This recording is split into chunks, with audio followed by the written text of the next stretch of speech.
आपको सीधे राजस्थान लेकर चलते हैं, जहां 199 विधानसभा सीटों पर चुनाव है और ऐसे में हमारी एएमवी नेटवर्क की टीम ग्राउंड जीरो पर है। जनता से बातचीत कर रहे हैं और जनता के रुख को जानने की कोशिश भी कर रहे हैं। हमारे संवाददाता पंकज यादव बंगलुरु विधानसभा में जनता के रुख को समझने की कोशिश की और जनता ने क्या कुछ कहा, आपको दिखाते हैं। नमस्कार, मैं पंकज यादव और राजस्थान की तमाम विधानसभा क्षेत्रों का दौरा करते करते आज हम बंगलुरु विधानसभा पहुंचे हैं, जहां पर आपको बता दें कि राजस्थान इसलिए जाना जाता है क्योंकि यहाँ पर सत्ता परिवर्तन होता है। लेकिन आज जिस विधानसभा क्षेत्र में मैं पहुंची हूँ, यहाँ की जनता से भी जानेंगे कि आखिरकार क्या यहाँ पे भी सत्ता परिवर्तन होता है या फिर इस बार जनता का क्या कुछ कहना है, किस तरीके से राजस्थान में विकास हुआ है। अगर विकास हुआ है तो क्या एक बार फिर से कांग्रेस की सरकार ही बनेगी या फिर एक बार फिर से सत्ता परिवर्तन होगा। इसी पर आज जनता से राय लेते हैं। अगर बात की जाए, हमेशा से राजस्थान सत्ता परिवर्तन के लिए जाना जाता है, लेकिन इस बार अगर बात करें खास करके इस विधानसभा सीट की, तो क्या लगता है क्या इस बार फिर से सत्ता परिवर्तन होगा? जी, ये तो देखना पड़ेगा। 25 तारीख जो आने वाली है, उस दिन लोकतंत्र का महापर्व है और उस दिन मेरा भी सबसे यही आग्रह रहेगा कि सब अपने मत का प्रयोग करें और मत का प्रयोग करते समय वो ये चीज जरूर देखें कि जिस भी प्रत्याशी को वो चुने वो उनकी पहुंच में हो, मेहनती हो और दृष्टिकोण रखता हो विकास का। इस सीट की अगर बात की जाए तो यहाँ पर कांग्रेस की सीट है और कांग्रेस की अगर बात करें तो क्या एक बार फिर से, क्योंकि कांग्रेस साफ तौर पर यह भी कह रही है कि इस बार राज नहीं बदलेगा, रिवाज बदलेगा। कांग्रेस चुनाव में खुद के काम को लेकर है और क्योंकि यहाँ से भी विधायक कांग्रेस की है, इसलिए कांग्रेस के कार्यकर्ता इस क्षेत्र से यही बात कर रहे हैं और भाजपा वाले जो हैं वो नरेंद्र मोदी जी के चेहरे पे फील्ड में आए हैं। तो जिसे यहाँ पे टिकट दिया गया है वो पहले यहाँ से विधायक चुने गए थे, अब वापस मैदान में है। ये तो 25 तारीख को भी पता पड़ेगा कौन किसकी तरफ जाता है। इस सीट की अगर मैं बात करूं तो क्या इस सीट पर लगता है कि फिर से क्या कांग्रेस ने काम किया है यहाँ पर? कांग्रेस ने काम तो हर जगह, कांग्रेस क्या करेगी? कांग्रेस के जितने भी आपस में जैसे काम करने वाले हैं वो अपनी अपनी जगह, अपनी अपनी विधानसभा के अंदर, अपने अपने लोकेशनों के अंदर सब काम करवाने की कोशिश करते हैं। कोशिश भी की है, किए भी हैं। किसी जगह अगर उन लोगों को नहीं बैठा होगा उसका हम कह नहीं सकते, पर इधर तो सब चल ही रहा है। जैसा कि मेहनती आदमी अपना काम पूरा क्लियर कर रहा है। अगर मैं इस गांव की बात करूं, क्योंकि विधानी गांव है यहाँ पर, और अगर मैं बीजेपी की बात करूं, संकल्प पत्र बीजेपी का आया है। बीजेपी ने कहा है कि जिन किसानों ने आत्महत्या की है या जिन किसानों की जमीन कुर्की हुई है उसको लेकर वो मुआवजा दिलाएंगे, उसको लेकर समिति बनेगी। दूसरी तरफ कांग्रेस का भी कल बीते दिन की अगर बात करें तो घोषणा पत्र आ चुका है। उन्होंने कहा है कि किसानों के हक में रहेगा और अगर गोबर की बात करूं तो वो भी 2 रुपए किलो लेने के लिए कांग्रेस ने कहा है। तो क्या लगता है कितने जमीनी स्तर पर ये जो वादे हैं वो पूरे होते हैं? कहने में तो बहुत कुछ कह जाते हैं अपन लोग, और जो निभाएंगे उस समय देखा जाएगा। पिछले साल भी 5 साल पहले भी जो कहा था वो हो रहा है तो आपके सामने है, नहीं हो रहा है तो भी आपके सामने है। दोनों के संकल्प पत्र की बात करें तो दोनों के संकल्प पत्र में कितना, अगर अगर 2018 की बात करूं, कांग्रेस ने भी वादे किए थे, कितने वादे पूरे हुए हैं कांग्रेस की तरफ से? देखिए, अगर वादों की बात करें तो आजादी से अब तक वही निर्माण कार्य या मूलभूत सुविधा के वादे हमेशा संकल्प पत्रों में दिए जाते हैं। तो वादों की बात नहीं करके, और ये तो प्रतिस्पर्धा पत्र है दोनों के। और रही बात इस चुनाव की, तो ये बहुत ही फंसा हुआ चुनाव है। प्रत्याशियों को देख के मत दिया जाएगा और किसी भी पार्टी की ऐसी कोई भी लहर अभी तक है नहीं। हर जगह, हर विधानसभा की अपनी अलग स्थिति है। ये तो राजस्थान के मतदाता को समझ ही नहीं पाए वो क्या चाहता है, और यहाँ का मतदाता काफी होशियार है। वो नजर आता है हर साल, हर 5 साल में सत्ता परिवर्तन होता है। जी जी। क्या लगता है किसानों को लेकर क्या सरकार ने काम किया है? कुछ भी नहीं किया अभी तक। कुछ नहीं काम किया है, लेकिन कांग्रेस तो पूरे तरीके से कह रही है कि हमने किसानों के लिए काम किया। किसानों के लिए कुछ भी नहीं किया उन्होंने। कर्जा माफ किया है उन्होंने? नहीं किया।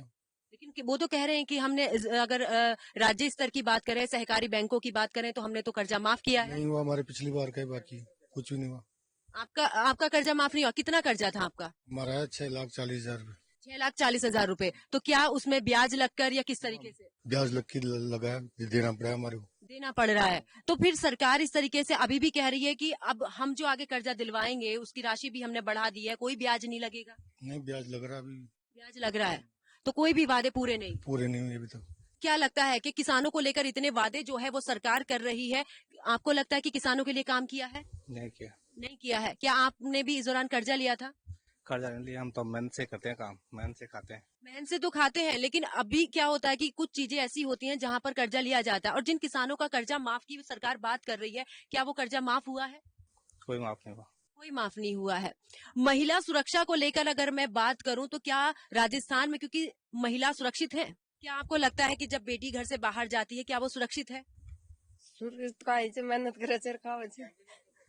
मतलब अगर बेटी घर से बाहर जाती है तो क्या बेटी जब घर से बाहर, क्योंकि इतने सारे क्राइम, इतने सारे खबरें निकलकर सामने आती हैं, तो क्या डर लगता है जब बेटी घर से बाहर जाती है? डर तो लगता है। डर लगता है, यानी कि सुरक्षित नहीं है। सुरक्षित नहीं है।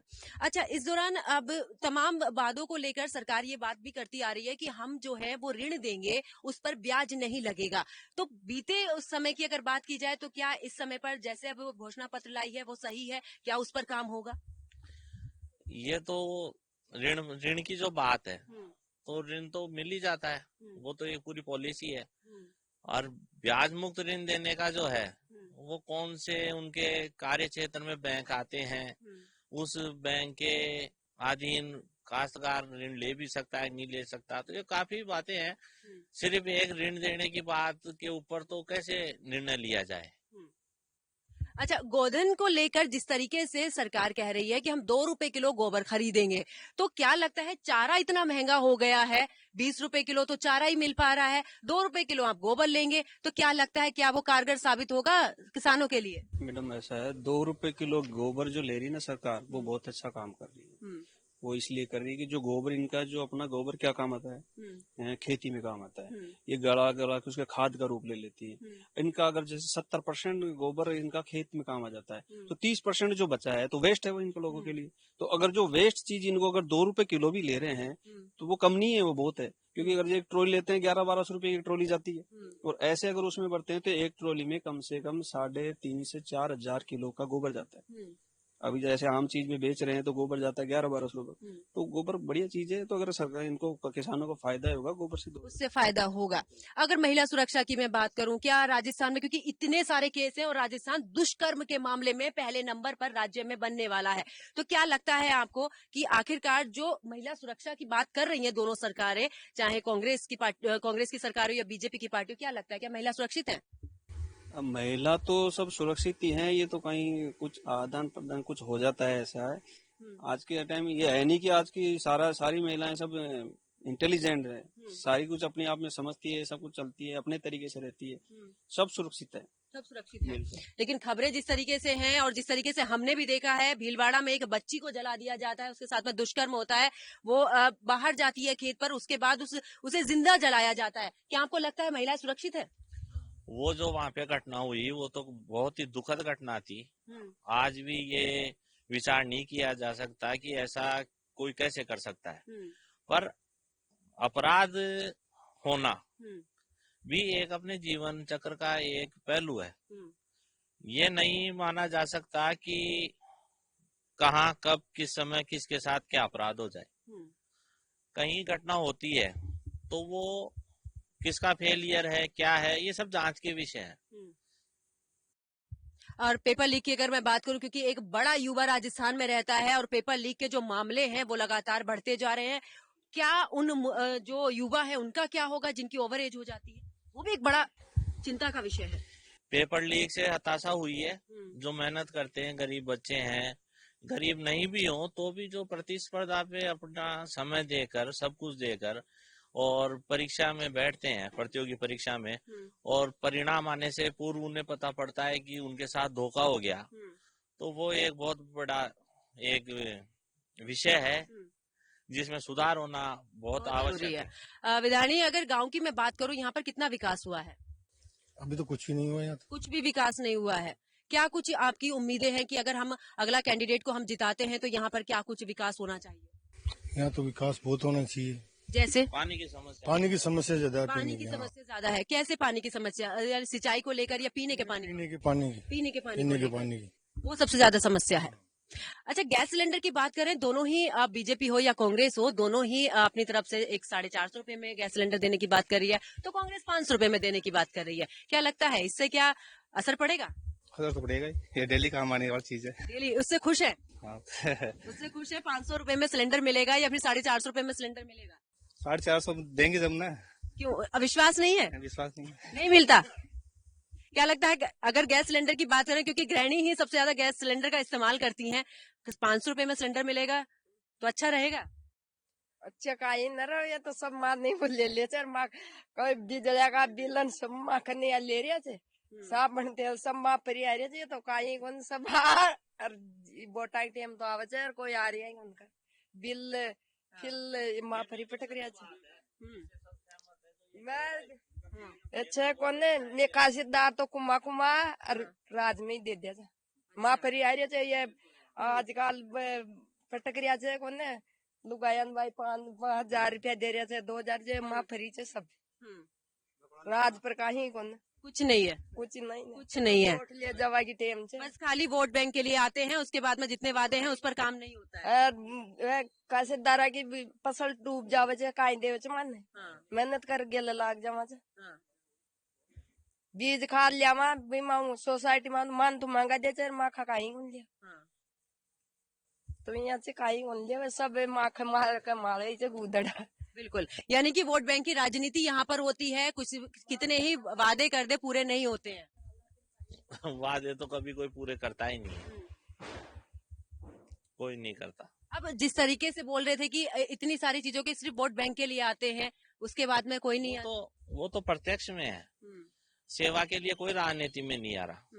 ये दल बदलना और टिकट के लिए अपना सब कुछ छोड़ के हर तरीके से साम दाम दंड भेद से टिकट लेना, ये प्रत्यक्ष में ये दर्शाता है कि राज करने ही आ रहे हैं, राजनीति में कोई सेवा करने नहीं आ रहा। अगर विकास की बात करें तो यहाँ पर कितना विकास के लिए आप क्या कुछ चाहते हैं कि इस विधानसभा में विकास के लिए तो क्या है कि हर कोई आदमी अपनी विकास के लिए तो सब चीज चाहिए। रोड चाहिए, रोड अच्छे होने चाहिए, पानी चाहिए आदमी को, सुबह नहाने धोने के लिए, पीने के लिए पानी चाहिए, फसल के लिए पानी चाहिए, और हर चीज की व्यवस्था क्लियर मिलेगी तो काम बनता है।